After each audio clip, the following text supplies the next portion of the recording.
Sirenia.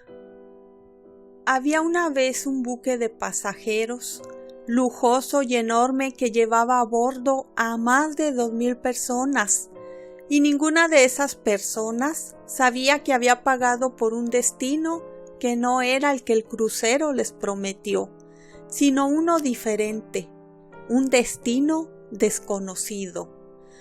Porque, por desgracia, a los pocos días de haberse embarcado, en ese barco las personas comenzaron a correr de un lado para otro, buscando los botes salvavidas que los oficiales de cubierta preparaban para ser abordados y salvar a cuantos pudieran, mientras los oficiales de servicio general otorgaban salvavidas a los futuros náufragos. En su posición de vigilia, el capitán miraba con rostro aparentemente apacible el caos que se había generado en su barco. Su abierta mirada fue la que reflejó la enorme angustia que estremecía su alma. El desorden imperaba, pues era uno de esos momentos donde a la mayoría se le olvidó manifestar las cualidades altruistas, sobresaliendo más bien su instinto, ese impulso innato de sobrevivir, de hacer cuanto estuviera a su alcance para ser el más fuerte. Así, el preocupado capitán observó cómo los pasajeros se peleaban por llegar primero a los botes, empujándose, golpeándose, derribándose y pisoteándose. ¿El Titanic? No.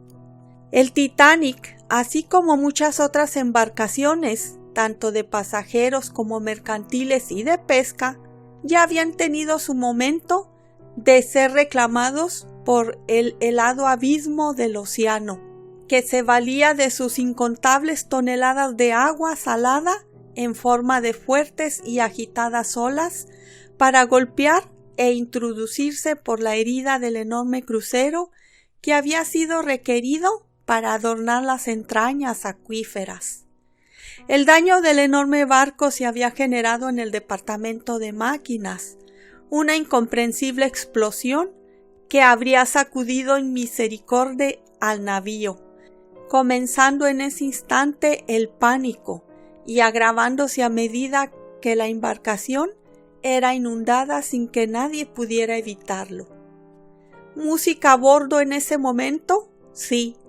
Sonaban las escalofriantes notas de los gritos, lamentos, sollozos, suspiros, plegarias y pasos apresurados, así como clamores del mismo barco cuando parecía gemir al irse sumergiendo en las profundas aguas, rechinando su esqueleto de fierro, rompiéndose sus adornos de cristal, destellando sus corrientes eléctricas y la alarma de emergencia que acompañaba con su son.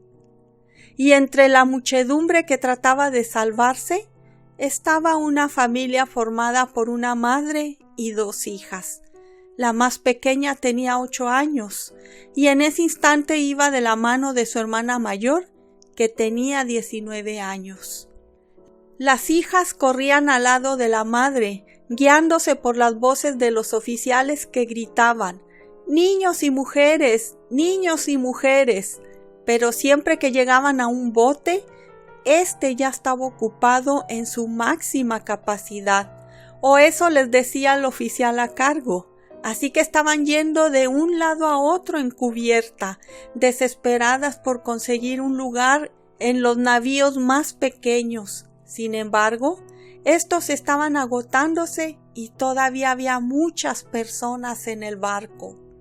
Entre tanta confusión y pánico, la desesperanza brotó en los corazones de las desesperadas mujeres, y la niña comenzó a llorar mientras decía: «Vamos a morir, iremos a donde papá, ¿verdad?».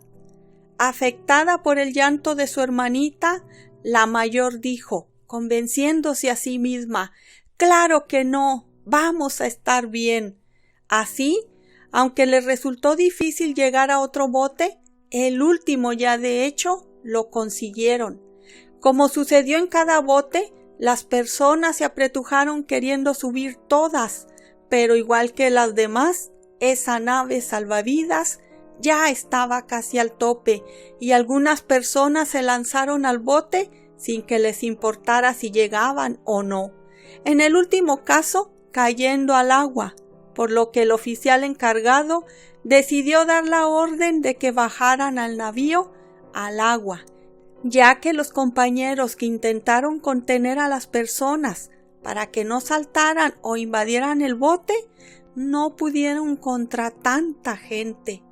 Entonces, antes de gritar la orden, el hombre que estaba al mando sintió una mano sobre su brazo y miró a la muchacha que puso ante él a una niña, al momento que le suplicaba: por favor, solo quiero un lugar para mi madre y hermanita, por favor.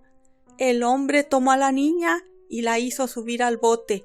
Luego, al mismo tiempo que ordenaba bajar al bote, ayudó también a la madre a ponerse a salvo, todo en medio de los empujones de los demás. Mientras el bote bajaba al agua, la madre gritó con voz quebrada: hija mía, no. Sin poder hacer nada por la hija que se quedó en medio del caos del buque de pasajeros, la mujer no dejó de gritar, ni siquiera cuando el bote se alejó del enorme navío que se hundía cada vez más. La joven miró alejarse a su madre y hermana. Sin duda tenía mucho miedo, pero al ver que su familia estaba fuera de ese barco, suspiró de alivio, aunque ese alivio le duró bien poco cuando el buque terminó de zozobrar. Ella, junto con otras decenas, fueron buscando lugar seco, luchando por la vida, pero al final no hubo a dónde ir y la chica gritó cuando la alcanzó el agua, acompañando a los demás en sus lamentaciones. Trató de recordar todo lo relacionado con los naufragios, cómo evitar ser succionada por el mismo barco que se hundía, produciendo un sonido estremecedor al abrirse las fauces del mar para tragárselo, pero su mente, aturdida por el terror, no pudo arrojar luz sobre el tema.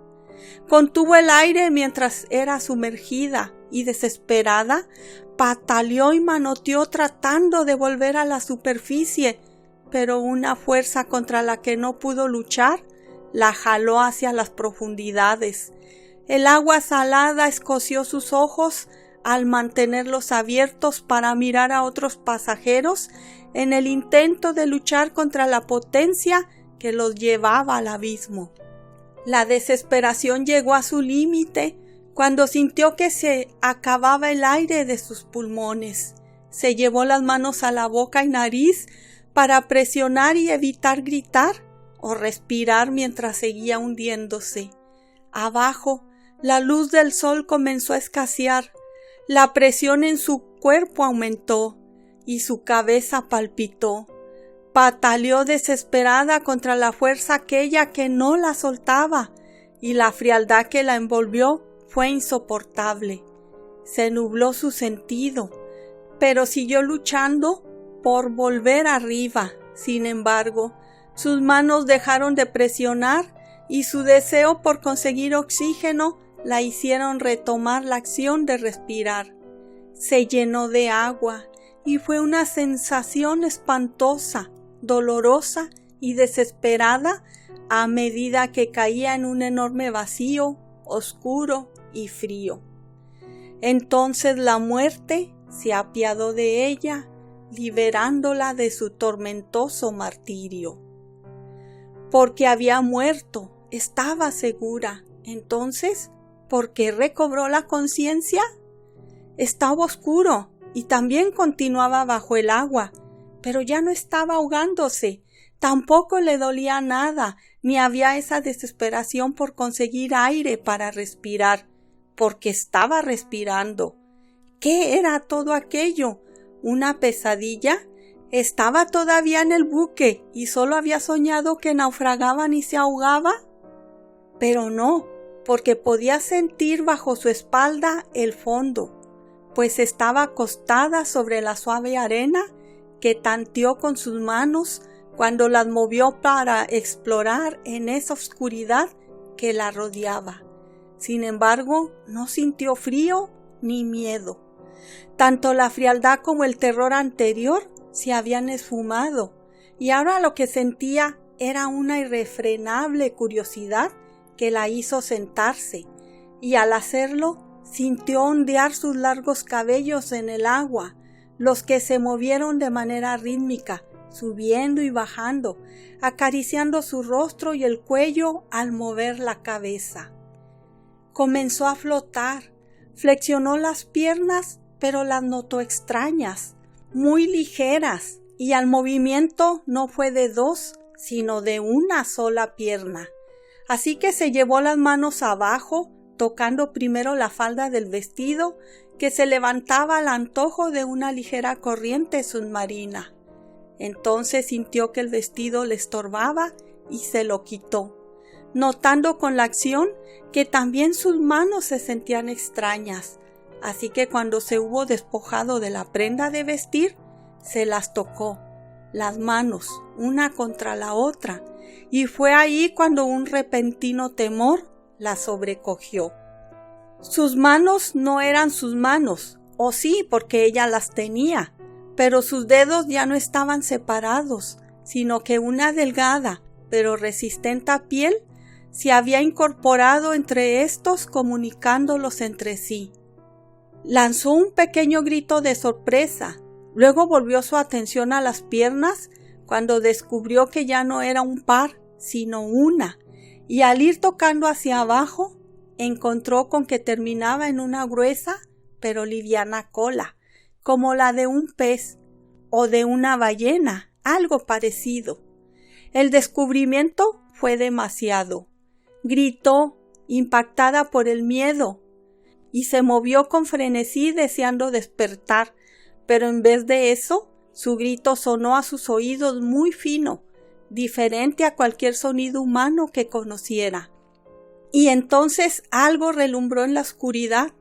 Su mirada captó aquellas luces, descubriendo que eran una especie de peces formando un pequeño grupo, y parecían llamarla con unas largas antenas que brotaban por encima de sus cabezas. Así que, sometiendo el temor, se acercó a las lumbreras acuáticas, pero éstas se alejaron, por lo que no tuvo más remedio que seguirlas, dándose cuenta que nadaba rápido, que su única extremidad inferior, convertida en esa larga cola, se movía ligera, impulsándola con agilidad por el agua, y a medida que seguía a los peces, su mirada fue captando una ligera claridad proveniente de la superficie. Poco a poco su visión cobró la nitidez cuando llegó a una zona bien iluminada por la luz solar que era tan poderosa como para penetrar cientos de metros en el interior del vasto mar. Y mientras nadaba, descubrió un colorido y maravilloso mundo de corales que se extendía por centenas de kilómetros, habitado por criaturas extraordinarias, peces de todos tamaños, especies y colores, mantarrayas, delfines, medusas, ballenas, gusanos de mar, moluscos, langostas, cangrejos, en los que entre ella pudo reconocer. Pero había un tipo de fauna desconocido que jamás había visto, como esos peces que la guiaban y que habían dejado de brillar cuando los tocó la luz. Se detuvo estupefacta, muriendo el miedo que la había atenazado cuando se miró a sí misma por completo alucinada. O eso pensó, que alucinaba, porque el fenómeno que había sucedido con ella era irreal, fantasioso, imposible, mágico.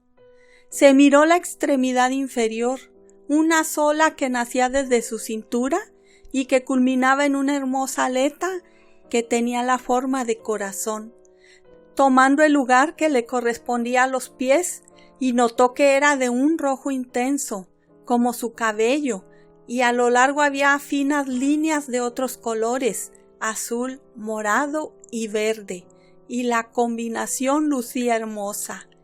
¿Cómo es posible?, se preguntó sin comprender.